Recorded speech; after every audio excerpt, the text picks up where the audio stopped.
गौआ में खुलल आड़ी बाड़ी हो, राजा हमरो के पढ़ा दी।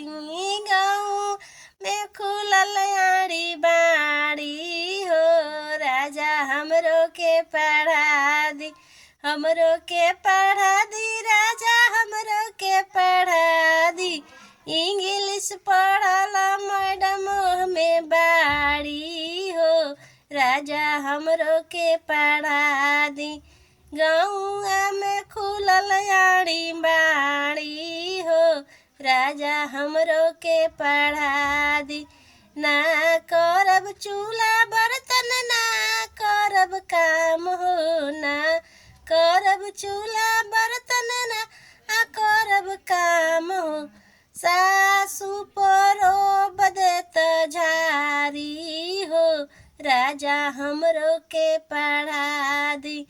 गौआ में खुलल आड़ी बाड़ी हो, राजा हमरो के पढ़ा